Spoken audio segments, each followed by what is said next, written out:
Olá, olá meus amigos, estamos juntos mais uma vez para mais um bloco de aula. E esse bloco nós vamos falar sobre mandato. Mandato que é uma temática de extrema importância e relevância e envolve também questões relacionadas a prazos. Claro, tudo com base no novo Código de Ética e Disciplina e também com base no novo Código de Processo Civil. Portanto, se houver dúvida, entre em contato lá pelas redes sociais, acesse meu site duartejr.com, tem uns links para todas as redes, tem o meu canal no YouTube, tem o Twitter, Instagram, @duartejr_, manda sua dúvida, manda sua pergunta, porque é importante que você chegue preparado para o exame de ordem, que você, no dia da prova, você possa dar o seu melhor e sem nervosismo, fique tranquilo, vai dar tudo certo. Várias pessoas já passaram por esse momento que você está passando e pode ter certeza, você vai passar. Só dois tipos de pessoa não passam no exame de ordem, aqueles que não tentam e aqueles que desistem. Você não se enquadra em nenhum dos dois casos. E tem mais, quando você passar no exame de ordem, ninguém vai perguntar para você se você passou de primeira, se você passou na segunda, se você passou na terceira, ninguém vai perguntar. Por isso, não se preocupe muito com o que os outros vão pensar. Se preocupe única e exclusivamente com você, com o seu momento, com a sua capacitação, com o aprendizado dessas informações, porque pode ter certeza que vai dar certo. Além disso, tem outra. Você não precisa acertar 80 questões, você só precisa acertar metade da prova, você precisa acertar só 40. Significa dizer que você pode errar 40 questões. Então, tranquilidade, você só está concorrendo com você mesmo e você vai se superar e você vai avançar. Beleza? Material na tela, atenção, mandato judicial. O que vem a ser mandato? Mandato nada mais é do que o contrato pelo qual o outorgante, que é o cliente, nomeia e constitui o outorgado, que é o advogado, para representá-lo judicial ou extrajudicialmente. Mandato é uma questão que, inclusive, muitos de vocês já estudaram no curso de Direito, mais precisamente ali no 4º período, quando estudaram contratos em espécie. Então, mandato nada mais é do que o contrato que o cliente nomeia e constitui o advogado para lhe representar. Não confunda mandato com procuração.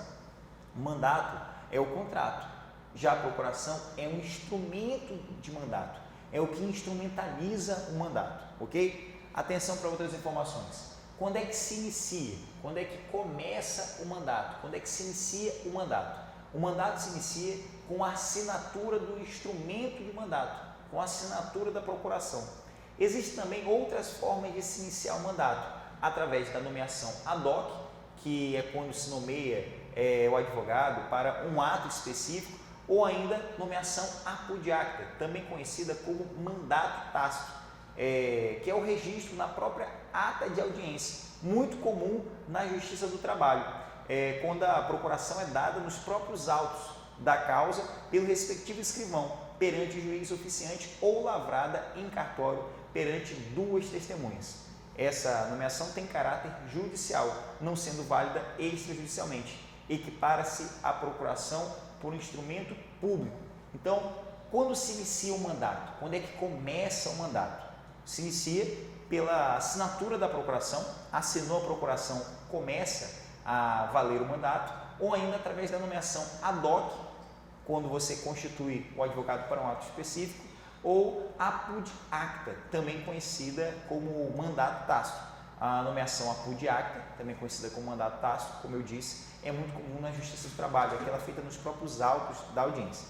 Ok? Vamos lá, material na tela, passar aqui o material. Seguindo.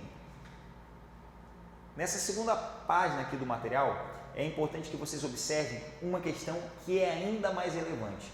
Quando é que se extingue o mandato? Quando é que se termina o mandato? A extinção do mandato é ainda mais importante porque já caiu mais na prova. A extinção do mandato ela é cobrada com mais incidência, então muita atenção para essas informações. A extinção do mandato pode se dar de várias formas, como subestabelecimento sem reserva de poderes, e aí eu tenho que abrir um parêntese, porque o que vem a ser o subestabelecimento? O subestabelecimento ele pode ser com reserva ou ainda sem reserva de poderes. Por exemplo, eu sou advogado e eu vou subestabelecer determinada causa a outro advogado. Quando eu subestabeleço sem reserva de poderes, eu saio da relação. É mais ou menos assim, vou tentar fazer um desenho aqui para vocês. Ó. Aqui está o advogado A. Esse é o advogado A. Esse advogado A recebeu poderes do cliente. O cliente otorgou poderes para o advogado A. O advogado A passou o poder para o advogado B. Quando esse advogado ele subestabelece com reserva para o advogado B, significa dizer que os dois eles vão trabalhar em conjunto para o cliente. Quando o subestabelecimento é com reserva, significa dizer que o advogado A e o advogado B eles vão trabalhar em conjunto, de mãos dadas para aquele cliente. Agora, quando o subestabelecimento ele é sem reserva de poderes, extingue a relação. É como se o advogado A transferisse para o advogado B todo o processo e a relação com o cliente fosse extinta, passando o cliente a ter relação direta com o advogado B.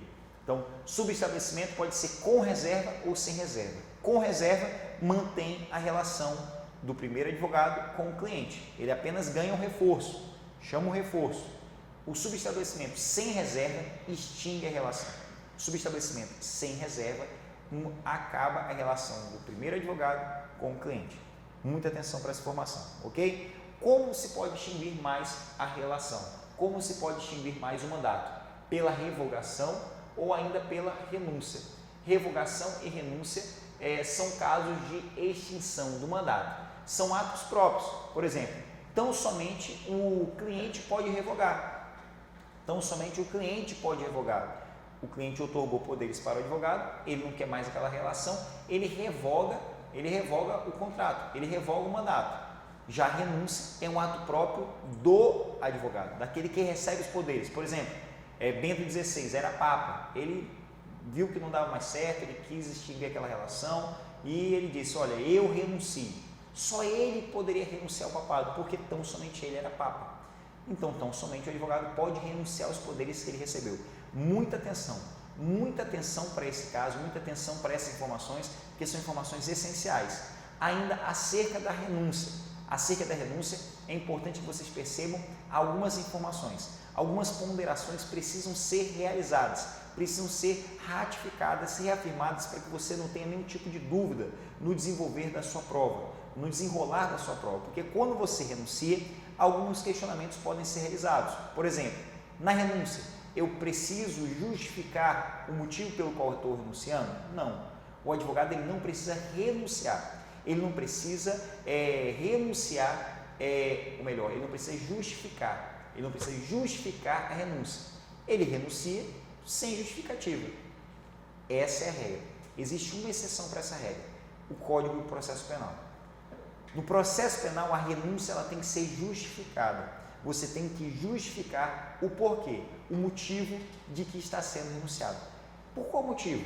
Atenção para cá. De acordo com o artigo 265 do Código Penal, se não houver uma justificativa, com a renúncia,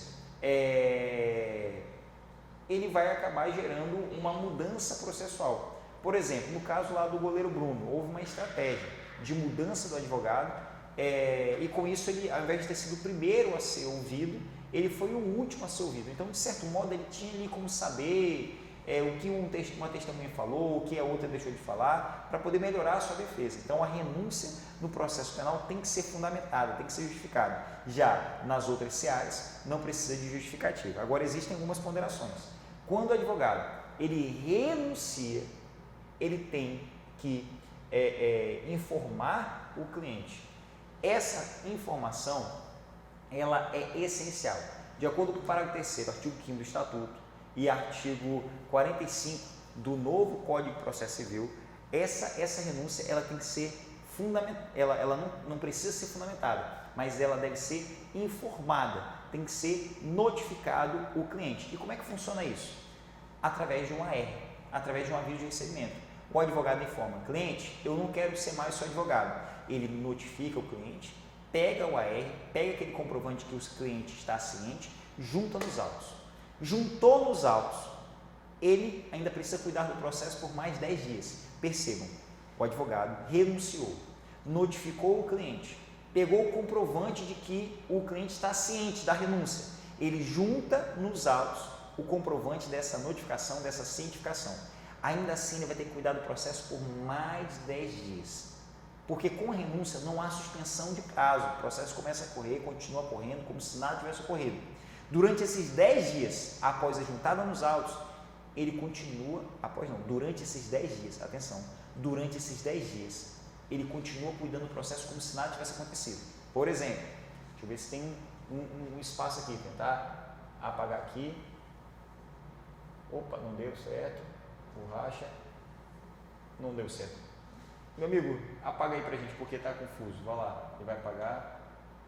Pronto, aluno inteligente, apagando aqui pra gente ter espaço. Atenção para a questão da renúncia. Primeiro, repetir algumas informações quando ele está apagando o quadro aqui. A renúncia, em regra, ela não precisa ser justificada, não precisa ser fundamentada. No processo penal, tem que ser fundamentada, tem que ser justificada. O advogado ele vai renunciar, ele precisa cientificar, ele precisa demonstrar que o cliente está ciente, notifica o cliente, pega essa comprovação da notificação, da cientificação do cliente e junta nos autos. Beleza. Da juntada nos autos, o advogado precisa cuidar do processo por mais 10 dias, por pelo menos mais 10 dias, porque não suspende prazo, é como se nada tivesse acontecido. Vou fazer uma linha do tempo aqui. Pegar o pincel, beleza. Muita atenção para essa informação. O advogado informa nos autos a ciência. Após essa notificação, após essa cientificação, ele ainda cuida do processo por mais 10 dias. Durante esses 10 dias, o advogado vai cuidar do processo como se nada tivesse ocorrido. Após esse período, após esse momento, tudo que ocorrer aqui não é mais de responsabilidade do advogado, é de responsabilidade do cliente. É de responsabilidade do cliente. Duarte, se após esses 10 dias o cliente não outorgou poderes para outro advogado, como é que vai ficar essa relação? O processo pode ser até arquivado por falta de interesse do cliente, porque ele deveria ter juntado uma nova procuração, ter outorgado poderes para o novo advogado. O advogado não tem mais nada a ver com isso, porque já passou os 10 dias, beleza? Agora, digamos que ocorreu o seguinte. Deixa eu tentar pegar uma outra cor aqui, beleza. Nessa data bem aqui, o cliente juntou uma nova procuração. Nova procuração. Espero que vocês estão entendendo minha letra, porque está difícil desenhar nesse quadro aqui. Uma nova procuração foi juntada, atenção, nesse momento aqui, ó, após, digamos que 5 dias. Se foi juntada uma procuração nessa data aqui, daqui em diante, a responsabilidade passa a ser do cliente e do novo advogado. Daqui em diante, a responsabilidade passa a ser do cliente e do novo advogado. E o advogado que renunciou vai estar livre para voar, no estilo let it go, né? Vai estar livre estou para poder assumir outros processos, para poder cuidar de outras ações. Ficou claro, pessoal? Muita atenção para esse detalhe. E renúncia, eu acho que é uma questão certa na sua prova, do DIC, beleza? Avançando aí. Mandato judicial ou extrajudicial não se extingue pelo decurso de tempo, desde que permaneça a confiança recíproca entre cliente e o advogado no que pertinha ao interesse da causa. Enquanto houver a confiança recíproca entre cliente e advogado, continuará tendo validade o mandato. Por qual motivo isso, gente? Porque quando se extingue o processo, quando se arquiva o processo, em regra se extingue o mandato. Essa é a regra. Acabou o processo, extinguiu o processo, arquivou o processo, acabou o mandato, não tem mais validade. Isso é o mandato judicial. Agora, enquanto houver confiança recíproca, enquanto mantiver confiança recíproca no interesse do representado, no interesse da causa, aí sim continuará tendo validade do mandato. Beleza? Próximo slide, próximo material. Vamos lá, passar aqui. Ainda sobre mandato, observações de extrema importância e relevância. Desce só mais um pouquinho, pode descer. Isso, mais só mais um pouquinho. Perfeito. Atenção, advogado afirmando urgência.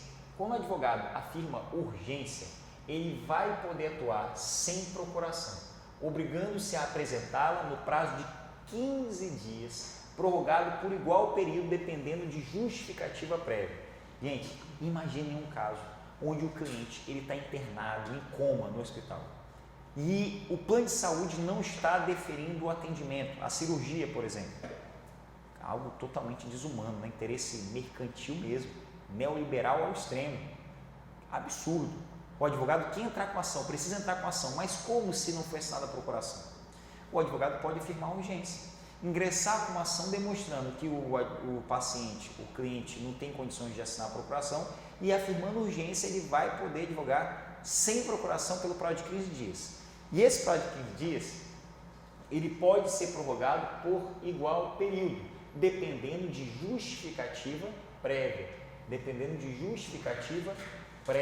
Por que tem que ter justificativa prévia? Porque essa prorrogação não é automática. Quando se fala de mandato judicial, quando se fala de procuração judicial, admite-se o foro geral. Não precisa pormenorizar, não precisa especificar para que está sendo otorgada aquela procuração. Agora, é claro que quanto mais você especificar, quanto mais pormenorizar, mais segura vai ser essa relação.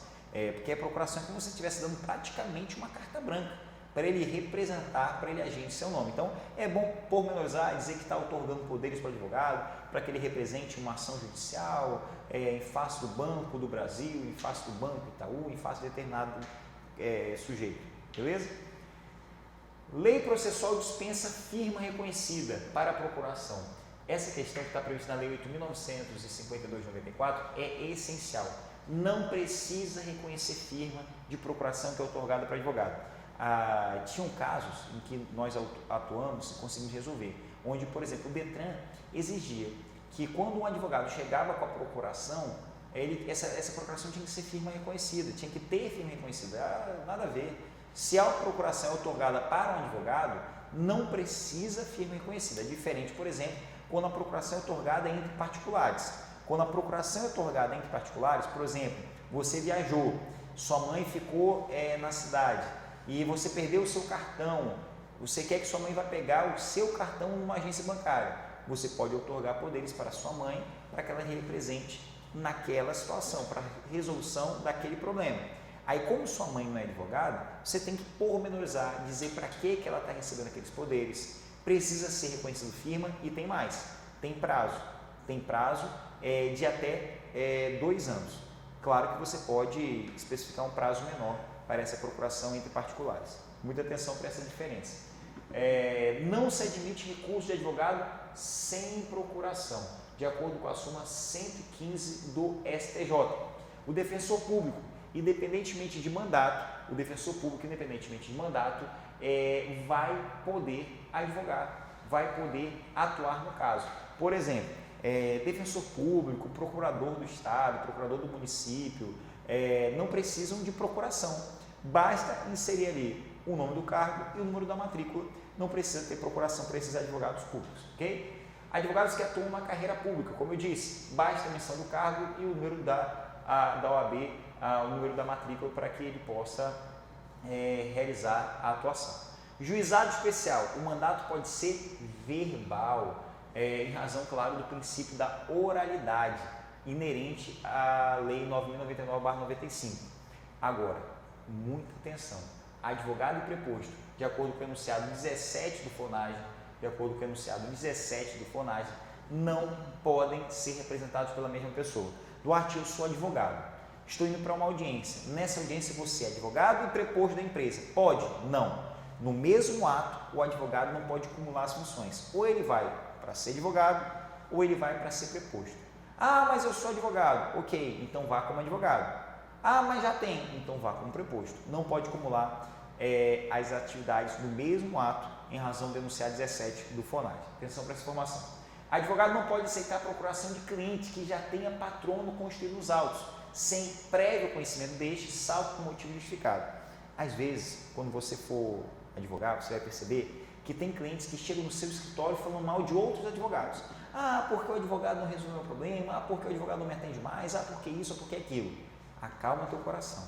Você não pode aceitar procuração, aceitar o outorga de poderes de cliente que já tenha patrono constituído nos autos. Claro que existem exceções. Quais são elas? Salvo se houver conhecimento da outra parte, salvo se a outra parte souber disso, ou seja, ele sabe, ele está ciente, e ele até aceita, não, tudo bem, eu vou te fazer um subestabelecimento sem reserva, sem problema, salvo a ciência da outra parte e, claro, por motivo justificado. Por exemplo, o advogado sumiu no mundo e o processo tem que continuar. Você demonstra que não está conseguindo contato com o advogado, você demonstra que o processo está parado, você demonstra que houve negligência, você justifica e aí sim você pode juntar uma nova procuração, porque uma nova procuração extingue a procuração anterior. Uma nova procuração juntada aos autos extingue a procuração anterior, ok? Advogado deve informar o cliente eventuais riscos e consequências da demanda. Isso faz parte, inclusive, dos princípios do direito. Dever de informação, princípio da boa-fé, lealdade, informação, assistência. Tem que informar os riscos da demanda. Tem advogado que só conta as coisas boas. Olha, você quer entrar com uma ação contra o seu vizinho? Beleza, vai dar certo, responsabilidade civil, Lei 10.406 de 2002, artigo 932, seguintes e tal. Só encontra as coisas boas. Mas imagine que é você processar o seu vizinho. Seu vizinho de porta num prédio que você é proprietário, que você não está lá de passagem. Você tem que fazer as ponderações. Vai processar o seu empregador? Vão processar, você tem direito às verbas, as adicionais noturnos, adicionais de periculosidade, etc. Mas é bom ponderar, porque por mais que ele esteja cometendo um abuso e ele vai responder por dano moral, ao que tudo indica ele vai te mandar embora. Né? Qual é o chefe aí que, em regra, vai aceitar um processo e não vai querer se livrar daquele cidadão, já que está processando, não buscou o diálogo, enfim. Então, tem que ter a informação que é fundamental. Ao final do mandato, deve prestar contas. E essa prestação de contas, a gente ainda vai falar sobre isso ainda hoje. Prestação de contas do cliente para com o advogado, 5 anos tem que prestar contas, sob pena de prescrever. Da mesma forma, o advogado deve prestar contas com o cliente, no prazo também aí de 5 anos, sob pena de prescrição, ok? Atenção para essa informação. O advogado pode atuar em face de ex-cliente ou ex-empregador, devendo resguardar o segredo profissional. É muito importante essa informação. Eu sou advogado de uma empresa X, eu saio da empresa, eu posso advogar contra essa empresa? Claro que eu posso, mas eu tenho que resguardar o segredo profissional. O segredo profissional eu devo resguardar. De acordo com o TED, Tribunal de Ética e Disciplina do OAB, há um entendimento de que vai poder ingressar com essa ação, mas somente após 2 anos. Mas ainda assim, ainda que seja após 2 anos, tem que resguardar o segredo profissional. Muita atenção, porque vai depender muito da tua questão. Na prova ele vai te informar se ele vai querer o entendimento do TED ou se ele vai querer o entendimento do Código de Ética, se ele vai querer o entendimento do Estatuto. Então, o que você precisa saber é que o segredo profissional ele deve ser mantido. Se ele pergunta, à luz do TED, dos julgamentos do TED, dos julgados do TED, pode ingressar em face desse cliente, ex-empregador, após 2 anos. Se ele apenas perguntar, o advogado pode ingressar em face de ex-cliente, ex-empregador? Sim, devendo resguardar o segredo profissional. Então, muita atenção para essas 2 ponderações, ok? O advogado deve abster-se de patrocinar causa contrária à ética, não sendo obrigado a aceitar a imposição de cliente. O advogado, e a gente vai estudar um pouco mais sobre isso, ainda que ele seja advogado empregado, ele mantém a sua independência profissional, ele mantém a sua isenção técnica. Muita atenção para esse detalhe. O advogado ele tem essa independência, ele não pode ser obrigado, coagido a aceitar a imposição de cliente, nem mesmo trabalhar em conjunto. Olha, eu quero contratar esses 2 advogados, eu quero que vocês trabalhem em conjunto. O advogado não é obrigado a aceitar isso, ok? E por fim, poderá assumir defesa criminal sem considerar sua opinião pessoal. A gente observa aí várias defesas de criminosos, réus confessos. Aí você olha aquele advogado defendendo, tem gente que a opinião pública condena. Isso tudo é em razão de um princípio constitucional chamado contraditório e ampla defesa. Ninguém poderá ser considerado culpado sem antes transitar em julgado uma sentença penal condenatória. Então, o advogado, ele deve fazer isso. Esse é o mistério do advogado, ok? Por fim, só passando aqui, deixa eu ver se falta mais uma coisa acerca de mandato. Perfeito, vamos lá, passando aqui. Beleza, essa é a nossa nova temática, direitos do advogado. Meus amigos, acerca de mandato, espero que vocês tenham compreendido. Qualquer dúvida, fala comigo, acessa lá meu site, duarteotr.com, tem meus canais nas redes sociais, mande sua dúvida, mande sua pergunta. E aproveitando aqui, o meu livro de Direito do Consumidor, quem quiser adquirir, tem um link lá no meu site, pode acessar lá. Esse livro foi um livro feito com muito carinho. Estou lançando outro livro agora comentando todas as leis estaduais sobre direito do consumidor. Se quiser adquirir, está baratinho, tem uma livraria próxima de você, então também pela internet, vale a pena. Direito do consumidor, origem, proteção jurídica e políticas públicas. Beleza? Acessa lá caso você queira adquirir. Qualquer dúvida, fala comigo. Até daqui a pouquinho.